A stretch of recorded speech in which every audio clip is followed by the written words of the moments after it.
नमस्कार दोस्तों, last session में हमने कन्फॉर्मिटी किया था और वहीं से शुरुआत करेंगे। तो चलिए शुरू करते हैं। तो सबसे पहले बात आती है कन्फॉर्मिटी की।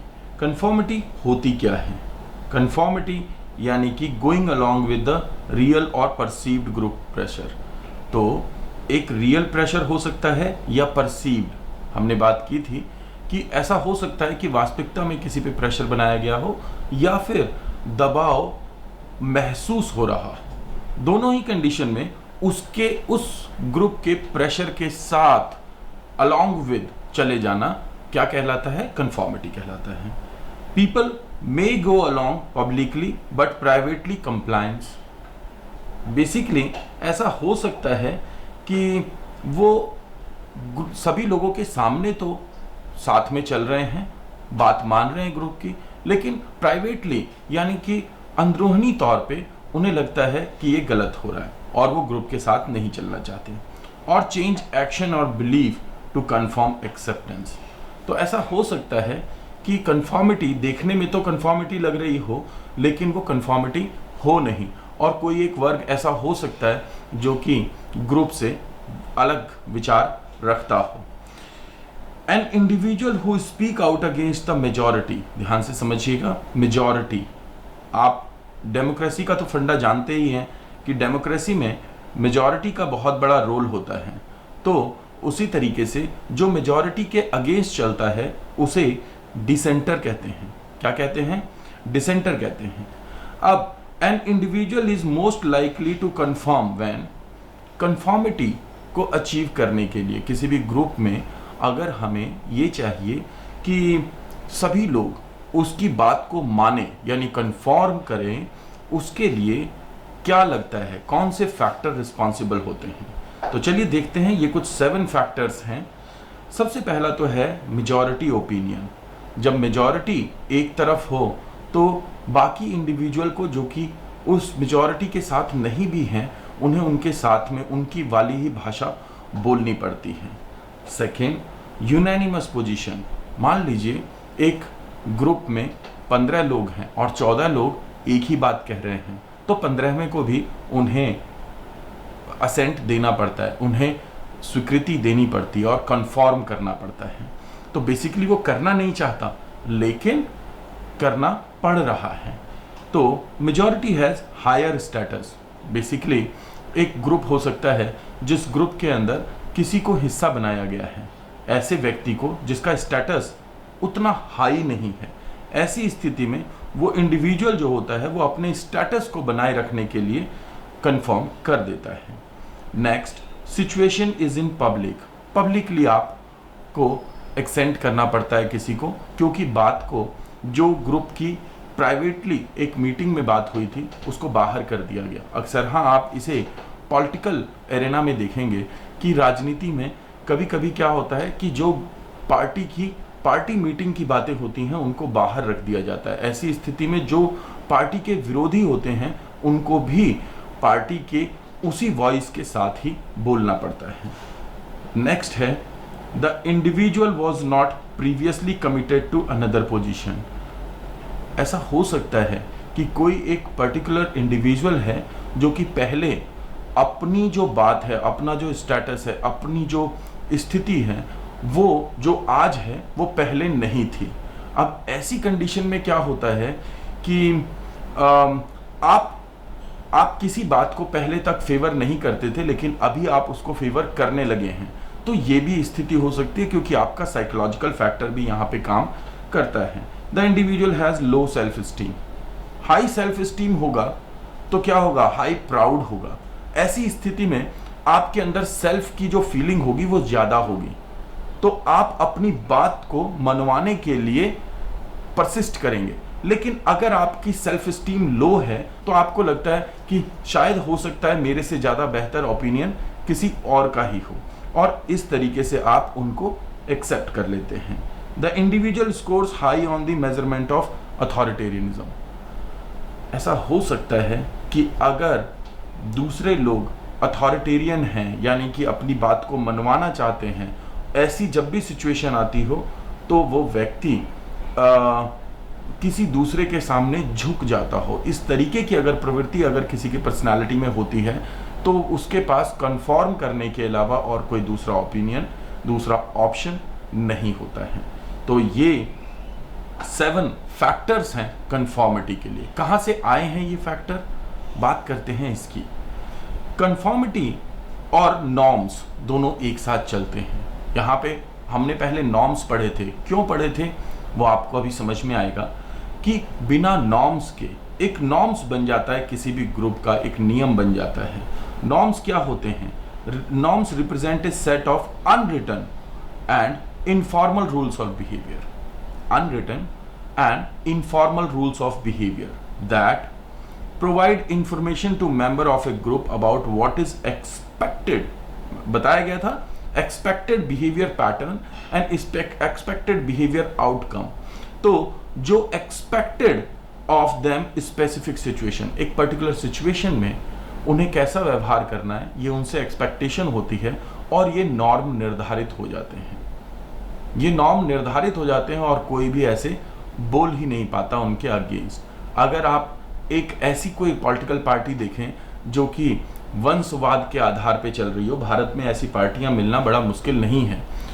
ऐसी पार्टीज में हर बार जो पार्टी का अध्यक्ष है वो उसी वंश का चुना जाता है जिस वंश का प्रभुत्व होता है उस पार्टी के ऊपर। तो जब पार्टी में अध्यक्ष के चुनाव होते हैं, जो कि जरूरी है डेमोक्रेटिक कंट्री में, तो ऐसी स्थिति में वहां पे कोई दूसरा व्यक्ति भी उसके खिलाफ हो सकता है, लेकिन वो हुआ नहीं। तो क्यों नहीं हुआ? क्योंकि पार्टी के नॉर्म्स ऐसे हैं, पहले से वो अनरिटन हैं कि जब भी पार्टी में अध्यक्ष का चुनाव होना होगा तो इसी वंश का, इसी फैमिली का व्यक्ति चुना जाएगा। क्या हुआ? एक्चुअली आपको कंफर्म करना पड़ा, right? So next is this makes the whole situation clear and allows both the individual and the group to function more smoothly. Norm क्या करते हैं? नॉर्म किसी भी ग्रुप को बेहतर तरीके से चलाने में अपनी एक महत्वपूर्ण भूमिका अदा करते हैं। साथ ही नॉर्म्स ये स्मूथली चलाने में भूमिका निभाते हैं, साथ ही एक सिचुएशन को क्लियर कर देते हैं। ज़रूरी नहीं है कि हर चीज़ रिटर्न में लिखी हुई हो, लेकिन सभी को लगभग क्लियर होता है कि हमें किस स्थिति में, किस परिस्थिति में, किस तरीके से अपनी बात को प्रेजेंट करना है, अपने आप को प्रेजेंट करना है, हमसे कौन सा रोल एक्सपेक्टेड है। रोल और नॉर्म्स की हम पहले ही बात कर चुके हैं अपने प्रीवियस सेशंस में। दूसरी बात, in general people feel uncomfortable if they are considered different from others. अगर उन्हें दूसरों से अलग समझा जाता है, अगर वो नॉर्म्स को फॉलो नहीं करेंगे तो वो दूसरों से अलग चलेंगे, और अगर वो दूसरों से अलग चलते हैं तो वो डिफरेंट फील करते हैं, तो उन्हें प्रॉब्लम, अनकंफर्टेबल फील करते हैं, वो स्वाभाविक महसूस नहीं कर पाते। तो ये comfort is also a matter. तो अगर हम यहाँ पे देखें, norm is seen as reflecting the views and beliefs of majority. Generally क्या होता है कि जिसकी भी मेजॉरिटी होती है वो उनके जो बनाए हुए नियम होते हैं, उनके जो तौर तरीके होते हैं, उन्हीं को नॉर्म्स के रूप में देख लिया जाता है जनरली। लेकिन उस फैमिली ओरिएंटेड पार्टी के लिए ऐसा पॉसिबल नहीं है। एक ऐसा वर्ग जो कि किसी के प्रभुत्व पे, यानी कि अथॉरिटी से चल रहा हो, उस ग्रुप में ऐसा नहीं होता है, लेकिन जनरली मेजॉरिटी से होता है।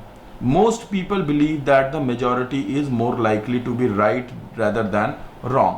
अब होता क्या है? अगर एक डेमोक्रेटिक कंट्री है, या हम जिस पॉलिटिकल पार्टी की बात कर रहे थे, ऐसी पॉलिटिकल पार्टीज में क्या होता है, जब एक एक करके व्यक्तियों को पॉलिटिकल पार्टी का मेंबर बनाया जाता है तो उनकी कृतज्ञता देख ली जाती है कि वो किसकी तरफ उनका झुकाव है। वो मोरालिटी बेसिस पे, प्रिंसिपल पे उनको स्थान दिया जाता है।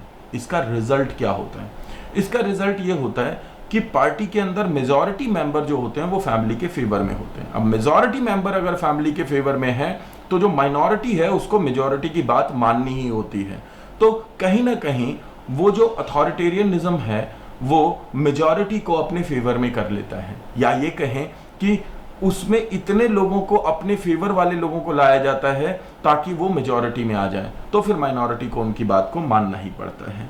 So this is an instance of this is often observed in quiz shows on television. ये और एक एग्जांपल हो सकता है कि होता ये है कि एक पर्टिकुलर क्विज शो में, मान लीजिए कौन बनेगा करोड़पति, और उसके अंदर ज्यादातर लोग जो बैठे हुए हैं उनको सबको बोला जाता है कि आप बोलेंगे नहीं। क्यों नहीं बोलेंगे? क्योंकि अगर किसी ने भी अपना व्यू पॉइंट अगर सामने दिखाया तो ऐसी स्थिति में क्या होगा, बाकी लोग भी उन्हीं लोगों के साथ चलने लगेंगे जो मेजॉरिटी कह रही है। तो इस तरीके से ये समस्या हो सकती है। इसको आप अपनी कक्षा में भी देख सकते हैं, ज्यादातर बच्चे जो आंसर दे रहे होते हैं वही आंसर टीचर भी कहता है हाँ यही आंसर होगा, लेकिन बेसिकली टीचर वहां पे किस लिए है? हर एक के सामने एक चैलेंज रखने के लिए, ताकि उसके अंदर लर्निंग एबिलिटी आए रादर फॉलोइंग एबिलिटी आए। राइट, चलिए अब यहां पे बात करते हैं। अभी हमने नॉर्म की बात की। कंफॉर्मिटी के लिए नॉर्म बहुत मैटर करते हैं, कि जो नियम होते हैं उनको फॉलो करने के लिए कंफॉर्म हो जाते हैं वो। अब कंफॉर्मिटी में एक रिएक्टेंस भी बहुत महत्वपूर्ण है। जो नॉर्म को फॉलो ना करे, जो नॉर्म को फॉलो ना करे वो रिएक्टेंस कहलाता है। तो refusal to the group majority. तो अगर reactance is, what is reactance? Reactance is the refusal to conform, refusal to conform that may occur as a result of a blatant attempt to control. सोच के देखिए, किसी एक देश में, अगर मैं यहां पे एक एग्जांपल लूं तो 1973 में चिली में एक तख्ता पलट हुआ, ऑगस्टो पिनोशे ने किया था। सल्वाडोर आयेंदे वहां के शासक थे। तो ऐसी स्थिति में जो ग्रुप ऑफ मेजॉरिटी थी उसके खिलाफ ऑगस्टो पिनोशे ने अपनी पावर का इस्तेमाल किया और वो उस ग्रुप ऑफ मेजॉरिटी के खिलाफ बोले। तो ब्लैटेंट कंट्रोल, जब आप पूर्ण रूप से नियंत्रण प्राप्त करना चाहते हैं उस ग्रुप पर, ऐसी स्थिति में हो सकता है कि आप रिएक्टेंस दिखाएं। इन अदर वेज कभी कभी आप इसे किसी भी ग्रुप में देख सकते हैं, जब पावर का चेंज होता है तो ऐसा ही होता है। जैसे कि जिस वक्त 1999 में पाकिस्तान में परवेज मुशर्रफ की सरकार आई थी, तो उससे पहले नवाज शरीफ थे। तो जो ग्रुप था वो उनके फेवर में था, बट स्टिल रिएक्टेंस दिखाया किसने? परवेज मुशर्रफ ने, और वो सैनिक जनरल थे और उन्होंने पावर को अपने हाथ में ले लिया। और ये क्या है? ये एक रिएक्टेंस का, कंफॉर्मिटी के विरुद्ध एक रिएक्शन होता है। It can be right, it can be wrong, but ये ग्रुप के हमेशा अगेंस्ट होता है। तो also people will often not conform if they are forewarned that will attempt to change them.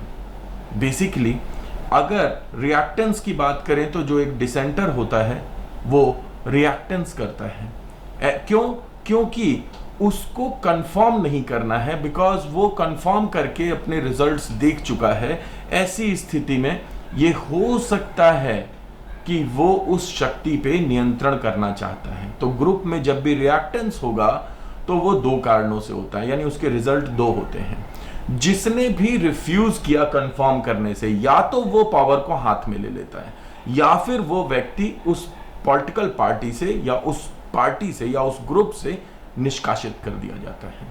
तो अगर हम हाल ही में राजस्थान का एग्जाम्पल लें तो या तो सचिन पायलट पार्टी से निष्कासित या फिर सचिन पायलट के पास पावर आ जाएगी। दो ही चीजें पॉसिबल होंगी, ऐसा कहा जा सकता है। बट फिर क्या है? फिर बहुत सारे सोशल साइकोलॉजिकल स्टंट्स चलते हैं और उनका रिजल्ट होता है। बट लॉन्ग टर्म में क्या होना है? लॉन्ग टर्म में या तो उस व्यक्ति की जो रिएक्टेंस दिखा रहा है, या तो उसकी पावर बढ़ेगी या उसकी पावर समाप्त होगी। यही दो चीजें हो सकती है। तो कंफॉर्मिटी ना करने पर रिएक्टेंस होता है, इसको आपको याद रखना है। नेक्स्ट इज कंफॉर्मिटी किस तरीकों से होती है, जिसमें कि हमने मेजॉरिटी ग्रुप पढ़ा या यूनानिमिटी ग्रुप पढ़ा, उस पे आते हैं। बड़े मजेदार से कुछ एक्सपेरिमेंट्स हैं, जिन एक्सपेरिमेंट्स की बात करते हैं, जिसमें सबसे पहला एक्सपेरिमेंट है autokinetic effect. What is autokinetic effect? Autokinetic effect का थॉट दिया था मुजफ्फर शरीफ ने। मुजफ्फर शरीफ के सोशल साइकोलॉजी में बहुत सारे एक्सपेरिमेंट हैं, जिनमें से एक ये एक्सपेरिमेंट है। इस एक्सपेरिमेंट को कहते हैं ऑटोकाइनेटिक इफेक्ट एक्सपेरिमेंट। हुआ ये कि मुजफ्फर शरीफ ने लगभग 50 मेल स्टूडेंट पे इस एक्सपेरिमेंट को किया, और उन्होंने इसे किस तरीके से किया। फॉर एग्जाम्पल 5, 6, 7 लोग बैठे हुए हैं एक जगह पर, उनको बिठाया गया। उनमें से एक व्यक्ति जो है वो है जिसके ऊपर एक्सपेरिमेंट हो रहा है, और बाकी जो 5, 6 लोग बैठे हुए हैं वहां पे, वो सेम एक होमोजीनस से ग्रुप के हैं, लेकिन वो व्यक्ति उनको नहीं जानता। और वो जो 5, 6 स्टूडेंट हैं वो मुजफ्फर शरीफ ने प्लांट किए हैं। ऐसी स्थिति में स्टूज्ड हैं वो। ऐसी स्थिति में वो जो 5, 6 लोग हैं उनको बिठाया गया, और प्लस एक व्यक्ति को बिठाया गया, और पीछे से एक लेजर लाइट मारी गई किस पे? दीवार पे, सामने बोर्ड पे। और ये जो लाइट है इसको देखना था सभी को। तो पहले मारी गई, फिर दोबारा से लाइट डाली गई। पहले उन्होंने ऑब्जर्व किया, दोबारा ऑब्जर्व किया, दोबारा ऑब्जर्व किया, तो सभी से ये पूछा गया कि भाई पहले जहां लाइट मारी गई थी, जहां लाइट थी, और अब जहां लाइट है, दोनों में कितना परिवर्तन है? तो किसी ने कहा 5 इंच का है, किसी ने कहा 6 इंच का है, किसी ने कहा 7 इंच का है, किसी और ने कहा 5 इंच का है। अब ये जो व्यक्ति है जिसके ऊपर एक्सपेरिमेंट चल रहा था, उस व्यक्ति ने यहां पे सबसे पहले कहा कोई परिवर्तन नहीं। अगली बार फिर पूछा गया, नेक्स्ट टाइम फिर से लाइट डाली गई और पूछा गया अब कितना अंतर है। तो सबने अपने अपने आंसर्स को थोड़ा सा बदल दिया, जो कि पहले से ही प्लान था कि उन्हें क्या आंसर देने हैं। और फिर किसी ने कहा 7 इंच, किसी ने 8 इंच, किसी ने 6 इंच। और जब इन 6 लोगों ने ये आंसर दिए, तो ये जो बेचारा नेक्स्ट वाला जो बैठा था जिसपे कि रिसर्च चल रही थी, उसने वही बात की जो कि ये 5 बोल रहे थे, लगभग उसी के आसपास का आंसर दिया। अगली बार फिर से जब आंसर आए, फिर से उसने वैसा ही आंसर दिया। और फिर एक स्थान ये आता है जब इन्होंने कहा कि 10 इंच, किसी ने कहा 12 इंच, किसी ने कहा 7 इंच, किसी ने कहा 8 इंच।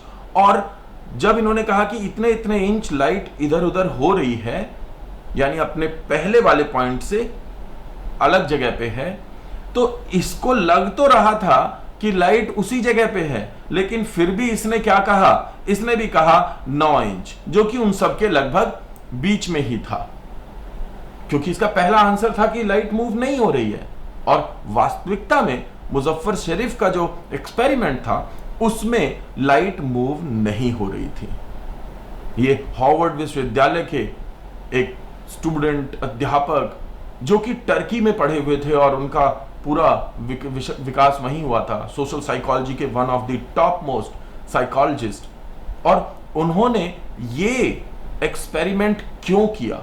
ये एक्सपेरिमेंट ये दिखाने के लिए किया कि एक पर्टिकुलर ग्रुप में कोई व्यक्ति जो ग्रुप की बात से इत्तेफाक ना रखता हो, वो सही हो, फिर भी वो ग्रुप के साथ जाना चाहता है, कन्फॉर्म कर जाता है। कन्फॉर्म कर जाता है तो autokinetic effect is a method of conformity, right? तो ऑटोकाइनेटिक इफेक्ट होता है उस व्यक्ति पे जब ग्रुप के बाकी लोग मेजॉरिटी में कुछ कह रहे हों और वो व्यक्ति उससे इत्तेफाक ना रखता हो, फिर भी उसका जो नेचर होता है अपने ग्रुप की बात को ही मानने का होता है, और इस तरीके से वो कन्फॉर्म कर जाता है। And that is the research. और उसके बाद जो आंसर आता है वो ये कि कन्फॉर्मिटी किसके कारण हो सकती है? अब ध्यान से समझो, या तो मेजॉरिटी या फिर यूनानिमिटी। अब इन्होंने जो बताया वो क्या था? वो है कि ग्रुप के ज्यादातर लोग तो मेजॉरिटी को फेवर करते थे, मुजफ्फर शरीफ शुरुआत में। बाद में उन्होंने एक और एक्सपेरिमेंट किया इसी के दौरान, ये जो एक्सपेरिमेंट चल रहे थे उसी में एक और एक्सपेरिमेंट किया। उसमें क्या किया उन्होंने? उसमें उन्होंने सभी ओरिजिनल कैंडिडेट्स को बिठा दिया, जिन पे एक्सपेरिमेंट हो रहा था, उन्हीं सारे स्टूडेंट्स को बिठा दिया। और फिर उन्होंने उनसे पूछा, तब भी ये देखा गया कि जो ग्रुप बोल रहा था वो एक दूसरे को फॉलो करने लगे और इस तरीके से वो सही होकर के भी मेजॉरिटी के साथ ही जाने लगे। तो ये था कंफॉर्मिटी का एक्सपेरिमेंट, राइट। तो ऑटोकाइनेटिक इफेक्ट पे क्वेश्चन आता है कि ऑटोकाइनेटिक इफेक्ट किस सोशल साइकोलॉजी के टर्म से जुड़ा हुआ है या किस ग्रुप डायनेमिक्स से जुड़ा हुआ है, तो कंफॉर्मिटी से जुड़ा हुआ है, राइट। तो आगे बढ़ते हैं। नेक्स्ट है कंफॉर्मिटी में एश टेक्निक। सोलोमन एश के बारे में आपने पढ़ा है, मुजफ्फर शरीफ के बारे में भी पढ़ा था पहले आपने, सोलोमन एश के बारे में आपने पढ़ा है। Solomon Asch had subjects listen to staged opinion of others about which line on the board were equal. जिस तरीके से एक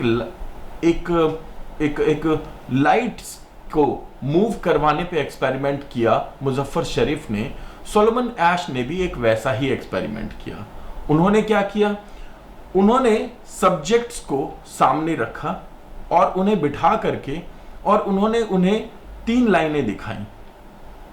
ये 3 लाइनें जो दिखाई ये पहले उन्हें ऑब्जर्व करने के लिए दिखाई गई और फिर उसके बाद वो लाइन आई जिसको उन्हें क्वेश्चन करना था।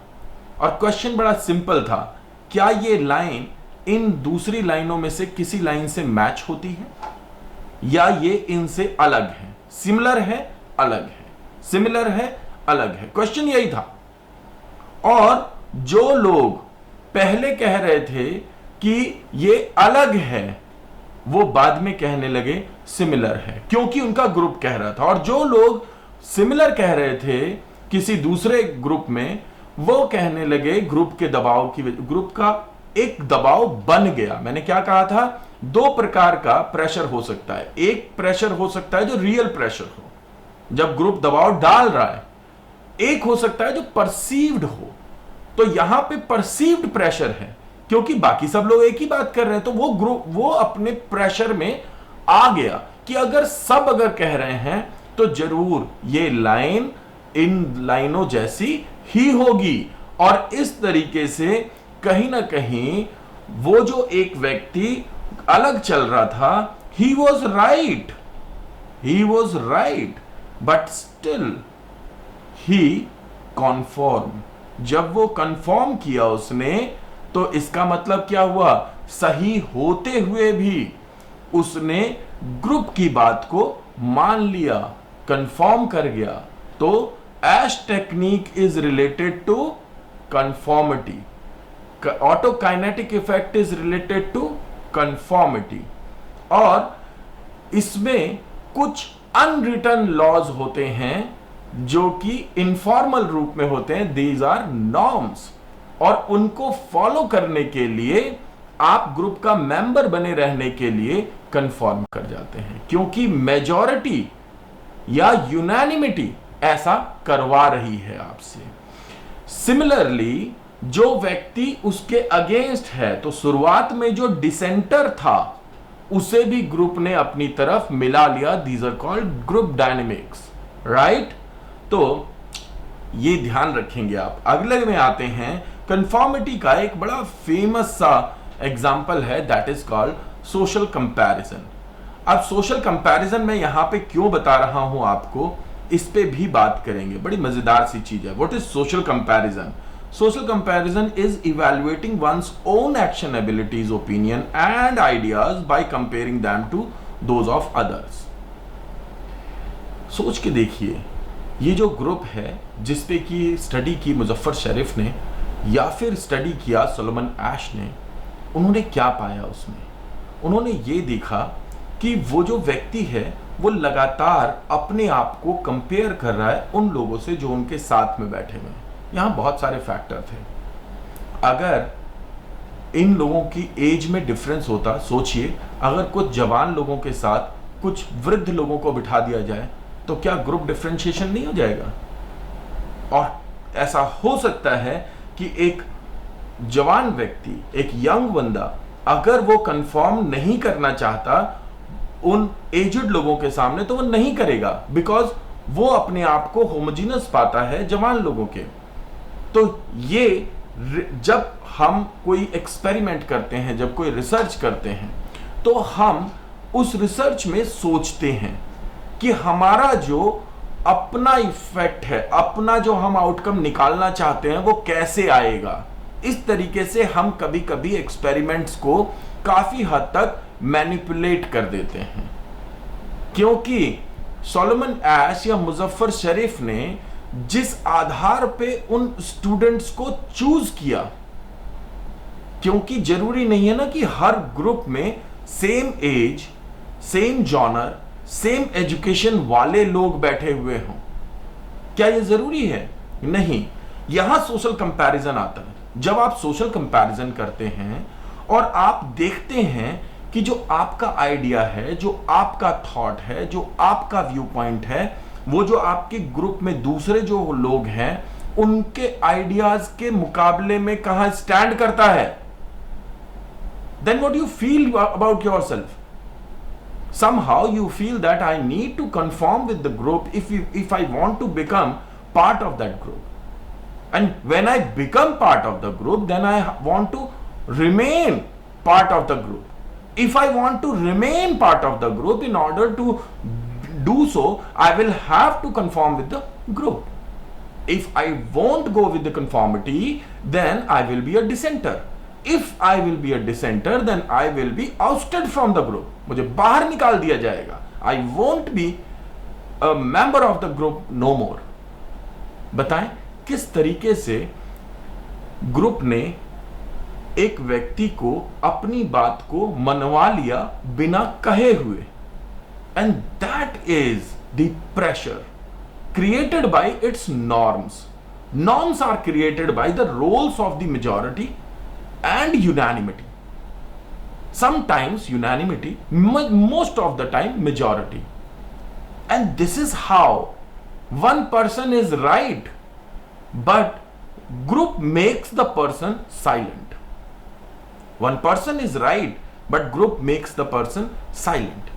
So social comparison is one of the most important phenomena here. Why? Because these other are generally familiar people, and I can guarantee you that you go in the market और randomly वहां से अगर 10 लोगों को आप select करोगे और उन्हें एक रूम में बिठा करके सिमिलर एक्सपेरिमेंट करना चालू कीजिए, ये रिजल्ट नहीं आएगा. फिर वो रिजल्ट आया क्यों? Because all were that from that group where they feel in their social comparison that they are part of the group. How? अगर 10 लोग बैठे हैं और 9 लोग एजुकेटेड हैं, 1 इज एजुकेटेड मतलब लिटरेट और 1 इज नॉट लिटरेट, तो क्या बाकी 9 में से कोई भी उस एक बंदे के साथ वो ग्रुप शेयर करेगा? अब देखिए, इन्हीं 10 में से एक व्यक्ति इवन ऑड आउट है जो कि more than 70 years of age है, तो क्या बाकी 9 जो कि बिलो 50 हैं वो उसके साथ कंफर्म करेंगे? थर्ड ऑप्शन, अगर इन्हीं में एक बच्चा है, इन्हीं में एक हाउसवाइफ है, इन्हीं में एक कॉर्पोरेट सेक्टर से आता है और इन्हीं के अंदर कोई एक विदेशी है, फॉरेनर है, अगर ग्रुप ऐसा होता, देन somebody would say ये ग्रुप बना ही नहीं. And that is the thing. इसलिए ये ग्रुप कंफॉर्मिटी की बात हो रही है. There shall be one common phenomena, at least one common phenomena among all. Only then group shall be created, and when this group shall be created, every time there is a social comparison because of that familiarity, and that is the most important factor here. सारी चीजों को connect करके associate करके सोचिएगा. From our own social group और strata, social comparison has been used as an argument against mainstreaming. What is mainstreaming? Marginalisation सुना है आप लोगों ने? तो मेन स्ट्रीमिंग समझ पाएंगे। व्हाट इज मेन स्ट्रीमिंग मैं बताता हूं आपको। अगर एक क्लास है, उस क्लास के अंदर आपने एक स्पेशल स्टूडेंट को बिठा दिया और वहां पे बाकी सारे जो स्टूडेंट हैं वो नॉर्मल स्टूडेंट हैं, वो जो स्पेशल स्टूडेंट को बिठा दिया, क्या होगा उसका result? So when children with difficulties are thrown into classes with children without such difficulty, this comparison may result in lower self esteem. उसकी सेल्फ esteem लोअर होने के चांसेस हैं। अगर मैं एक एग्जांपल की बात करूं तो हम जब एक स्कूल में जाते हैं, वहां पे देखते हैं कि बच्चे ड्राइंग कर रहे हैं और हम पाते हैं कि उस स्कूल के ज्यादातर बच्चे एक बहुत हाई स्टेटस फैमिली से आते हैं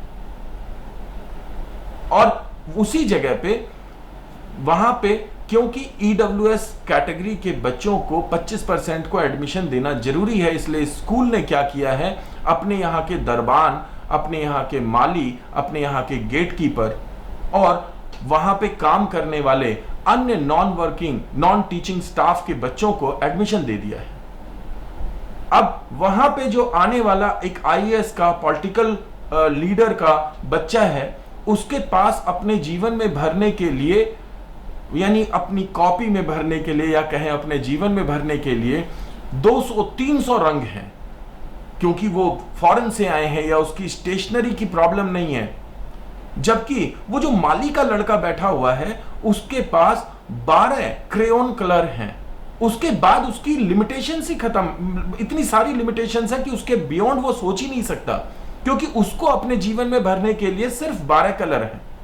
अब वो जो बच्चा है, उस बच्चे की, वो जो ईडब्ल्यूएस कैटेगरी से बच्चा है, उस बच्चे की सेल्फ एस्टीम हाई होगी इस ग्रुप में या लो होगी? यही है सोशल कंपैरिजन। तो ये जो व्यक्ति है, जब वो बाकी सबको देखता है और वो उसमें फाइंड आउट करता है कि सोशल कंपैरिजन के दौरान दैट व्हाट इज कॉमन, तो उसको वो फैमिलियरिटी नजर नहीं आती। जब वो फैमिलियरिटी नजर नहीं आती और इन लोगों को भी इसमें ये फैमिलियरिटी नजर नहीं आएगी, और जब ये फैमिलियरिटी नजर नहीं आएगी तो वो ग्रुप का हिस्सा नहीं बनेगा। जब ग्रुप का हिस्सा नहीं बनेगा, ग्रुप का हिस्सा बनने से सेल्फ एस्टीम ऊपर होता है और ग्रुप का हिस्सा ना बनने से सेल्फ एस्टीम नीचे होता है। That is the role of social comparison, right? चलिए आगे बढ़ते हैं। खैर, कंप्लायंस, यहां से हम चालू करेंगे दूसरा वो सेक्शन जो one of the most important area है ग्रुप डायनेमिक्स का कंफॉर्मिटी के बाद, that is compliance. Compliance, what is compliance? Compliance होता क्या है? कंप्लायंस को कैसे समझना है आपको?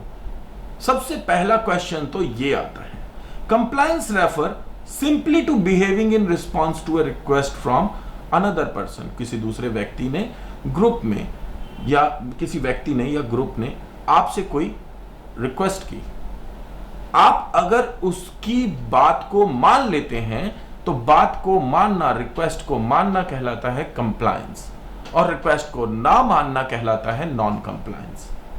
फिर से समझ लीजिए, जब आपने बात को मान लिया किसी व्यक्ति या ग्रुप की तो उसे कहते हैं कंप्लायंस। अगर नहीं माना तो उसे कहते हैं नॉन कंप्लायंस, राइट? इसका मतलब क्या है? इसका मतलब यह है कि जब ग्रुप बन रहे होते हैं तो ग्रुप कई बार कंप्लायंस की वजह से बनते हैं, राइट? और जब ग्रुप बन जाते हैं तो उसमें कंफॉर्मिटी की जरूरत होती है बने रहने के लिए। तो कंप्लायंस एंड कंफॉर्मिटी बहुत महत्वपूर्ण होती है। ये कंप्लायंस कैसे बनाए जाते हैं, कैसे किसी और से अपनी बात को मनवाना है, how do you make it, आप कैसे करेंगे ये? जैसे कि एक कोई सरकारी नौकरी में व्यक्ति है और उसके पास आप अपना काम लेकर के जाते हैं, आपने उसको कहा मेरा काम कर दीजिए, मेरी फाइल 10 दिन बाद आनी है, प्लीज आज निकाल दीजिए, ये लीजिए 50 रुपए या 100 रुपए या 500 रुपए, इससे ज्यादा नहीं लेते लोग पैसे। तो क्या आपने जब ये बोला कि इतने पैसे ले लीजिए और मेरा काम कर दीजिए, अब ध्यान से समझिएगा, ये पूरी दुनिया ना रैट ट्रैप है, यानी चूहेदानी है।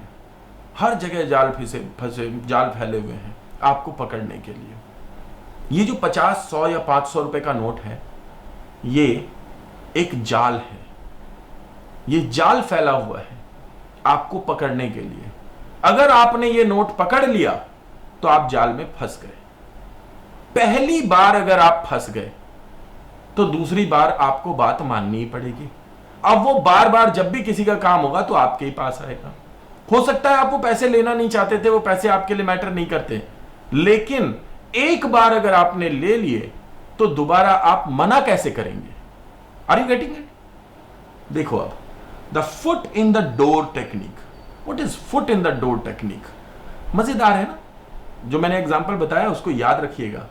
Foot in the door technique, foot in the door technique is the person begins by a small request. पहले छोटी रिक्वेस्ट की जाती है और फिर and that the other person is not likely to refuse. तो पहली बार में छोटी सी रिक्वेस्ट थी, नहीं मना कर सकता, और फिर एक बार उसने बात को मान लिया, वो काम हो गया, रिक्वेस्ट पूरी हो गई, तो bigger request is need, simply because the other person has already complied with the smaller request. He or she may feel uncomfortable refusing the second time.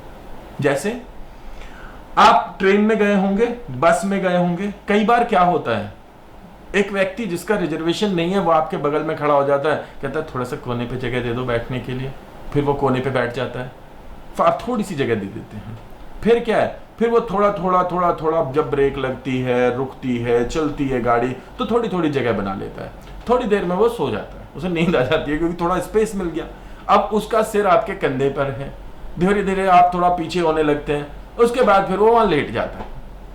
तो बेसिकली पहले थोड़ी सी रिक्वेस्ट बनाई गई, तो भाई साहब थोड़ी बैठने की जगह दे देना। शुरुआत यहां से होती है, लेकिन जब एक बार आपने उसे थोड़ी जगह दे दी, अब वो थोड़ी सी और लेने चाहता है, तो आपके पास दो ऑप्शन है, या तो आप थोड़ी जगह दें या फिर आप उसे थोड़ी और जगह ना दें।